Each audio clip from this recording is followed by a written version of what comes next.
The English writer and scholar Marina Hertz reflects on her childhood and writes, "My throat hurts. It's burning. It hurts. I cannot go to school today." It is a year of constant sore throats, streaming noses, and bouts of the flu. I was in primary school, and that was the year I felt the most isolated, excluded, and alone. Every day I would sit alone watching the other kids from across the playground as they skipped and played, hoping they would ask me to join them. They never did. This story in Hertz's book, The Lonely Century, could belong to any one of us. For the past 3 years, I have pursued a master's degree in mental health counseling, and I see clients once a week in Worcester as part of my training. Hertz's observations certainly describe my clients, all of whom are kiddos, and all of whom exist on the fringes. They are, and we are indeed, a lonely country living in a lonely century. Tonight, on this eve of Kol Nidre, after 10 days of introspection in this familiar place, surrounded by familiar people, lonely, the word lonely might even describe you. Whether it is a headache, a stomach ache, or a sore throat, or a stiff neck, loneliness is not in our minds only. It finds its ways into our bodies, down to the cellular level. Last year, the U.S. Surgeon General called it a public health emergency, our epidemic of loneliness and isolation. Now, the statistics are easy to find. Over 60% of adults in the United States feel lonely, with the loneliest ages 16 to 22.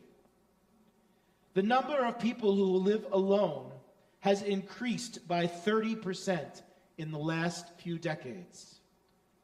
While Massachusetts fares well as the 9th least lonely state in the country, Maine and Vermont come in as the first and second loneliness states. New Hampshire is not far behind. The Surgeon General reminds us in his report that social isolation is as harmful to our health as smoking 15 cigarettes a day. Over the past several decades, back decks have replaced front porches, even before the COVID pandemic. Our homes are larger, but our neighborhoods are shrinking. Americans spend 87% of their time indoors, plus an additional 6% of their time alone in their car. The business lunch has all but disappeared. Some of us communicate with Alexa and Siri more than we talk to our partners, our spouses, or our children.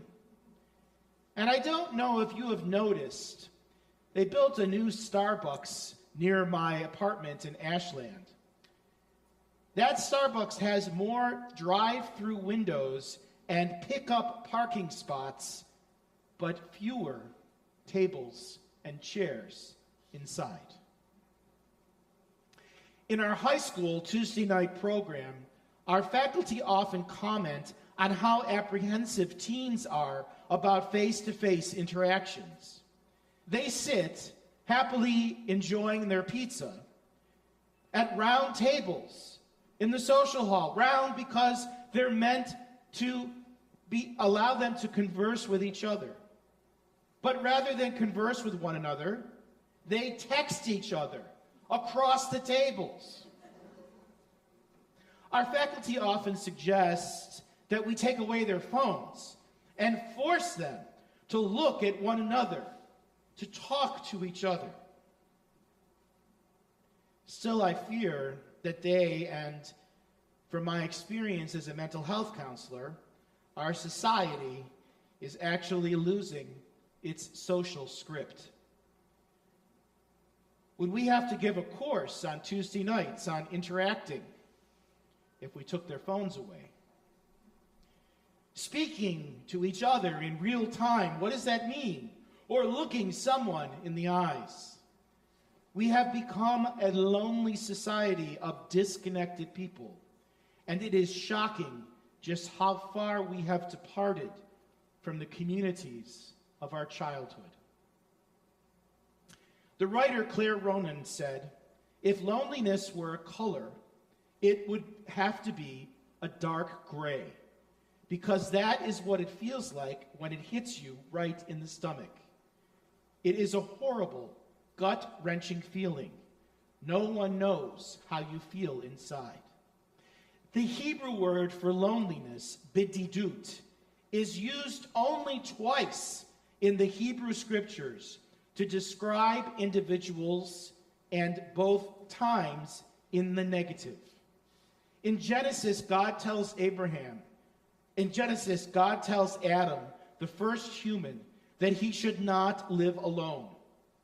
And then in Exodus, Moses is chastised by his father-in-law, Jethro, for doing the work of leadership all by himself, without help. From ancient times until today, the implication is that humans need to be in company with others, not alone. And as we look back over the past year, we have added a new type of loneliness to our identity as Jews.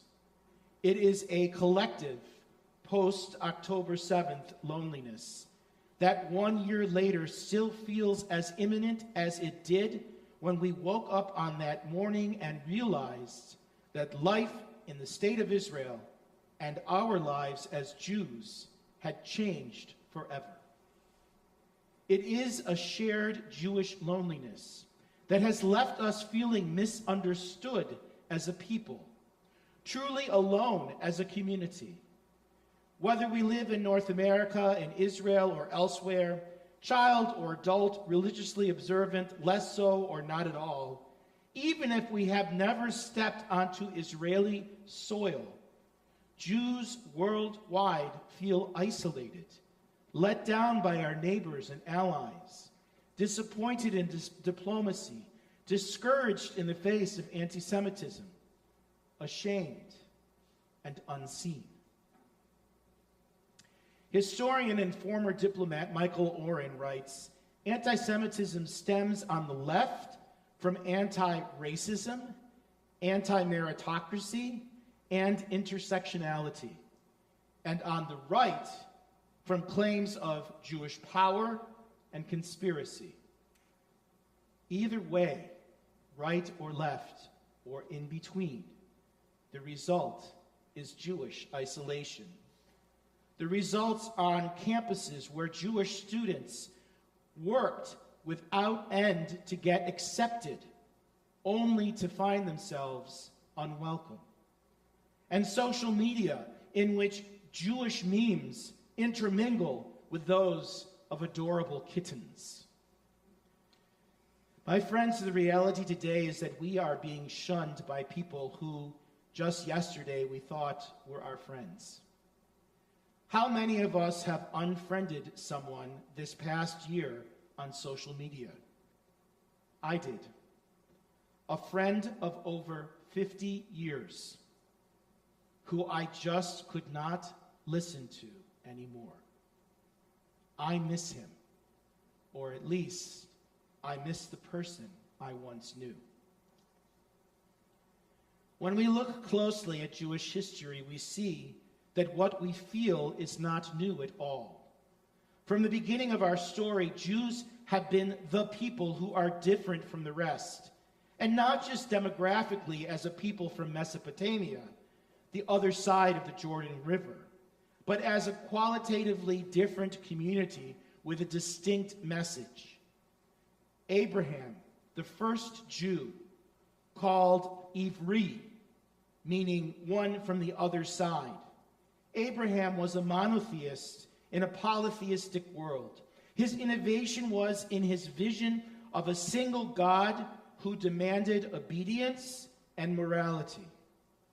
This divine demand was challenging at that time and different. It required radical change and courage. The Midrash comments, Abraham was on one side and the rest of the world was on the other.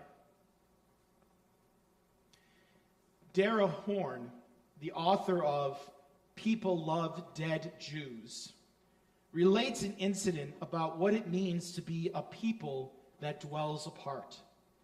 It took place in Amsterdam at the restored Anne Frank house, where Anne and her family had lived in hiding from the Nazis for more than 2 years before they were eventually captured in 1944 and sent to their deaths at Auschwitz. Today, the Anne Frank House is a living museum and hosts over 1 million visitors annually. Darrell Horn writes, but when a young employee of the Anne Frank House tried to wear a kippah to work, his employers instructed him to hide it under a baseball cap. They worried that a living Jew in a kippah might interfere with the museum's independent status. Dara Horn concludes, the museum finally relented after deliberating for 4 months and permitted the employee to wear his kippah in public, which seems a rather long time for the Anne Frank House to ponder whether it was a good idea to force a Jew into hiding. We cannot be forced into hiding and must never be silenced.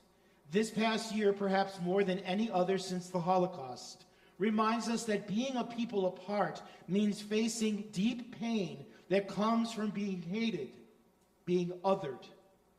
For American Jews born after 1948, the temptation to hide is a new experience.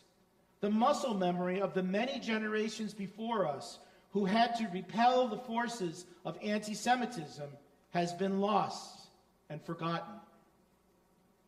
I don't know about you, but I'm scared. We need to watch our words and our backs. Just as we feel pushed aside by the peoples of the world who are external to us, we are also being pulled apart from the inside by dissent within our own Jewish circles.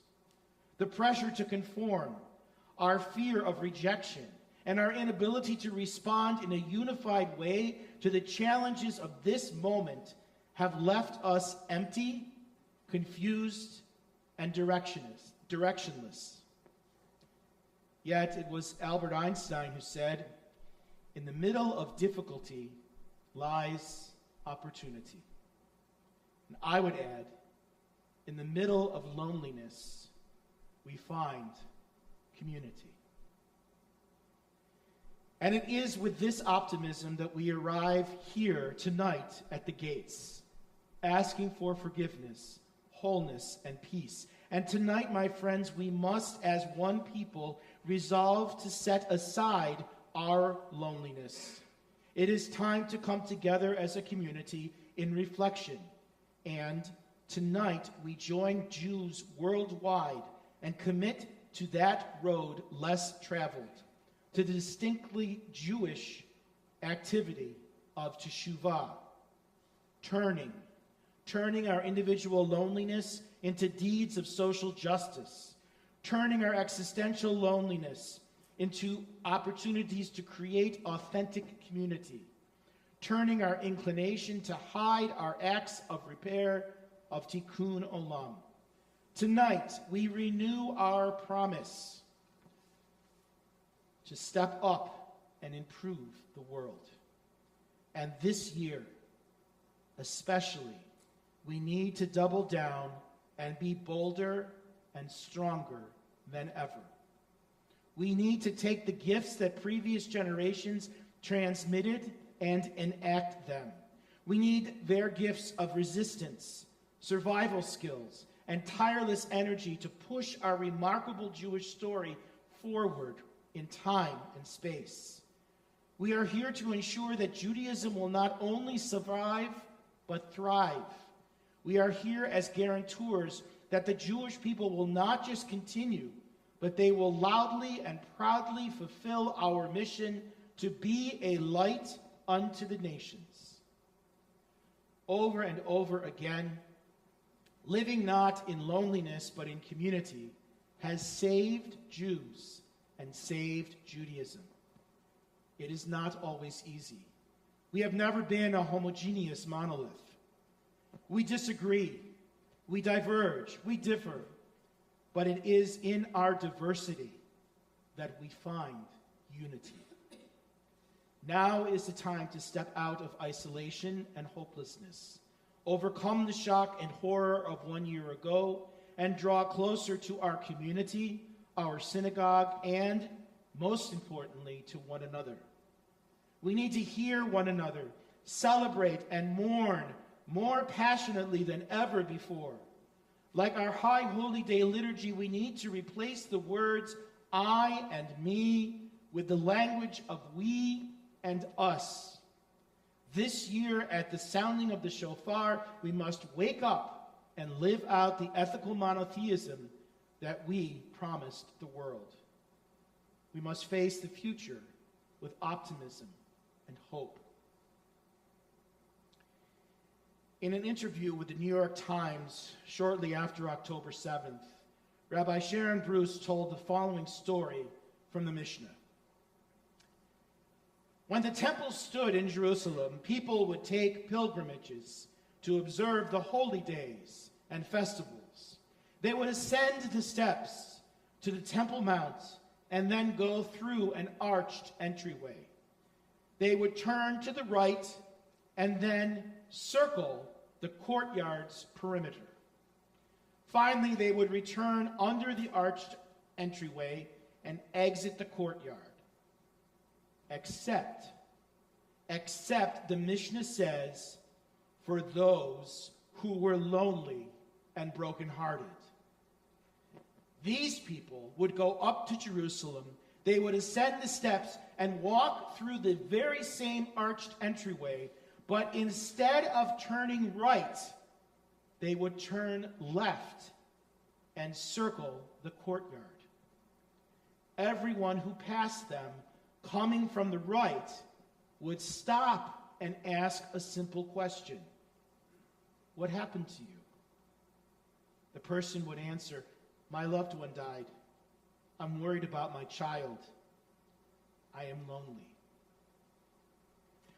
Those walking from right to left would listen to the lonely and brokenhearted and offer them a blessing before continuing their pilgrimage. Imagine, you have dreamed of going up to Jerusalem your entire life, to the holy temple, and as you finally arrive and circle the courtyard, you must stop and ask a person who's coming toward you and in a vulnerable state, are you okay? What is your story? Why do you suffer?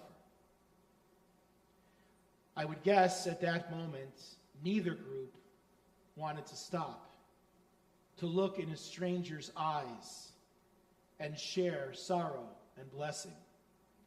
But this is the lesson of ethical monotheism. What takes precedence on that day, like on any other, is seeing people in their suffering, asking them to share their stories and blessing them. My dear friends, We need stories and blessings, even when it hurts, especially when we are at our lowest and our loneliest. Today, we walk in health and strength from right to left, but tomorrow we may circle from the left, hoping someone might see our pain, listen to us, and offer blessings of healing and hope. Keni Hiratson, may it be God's will.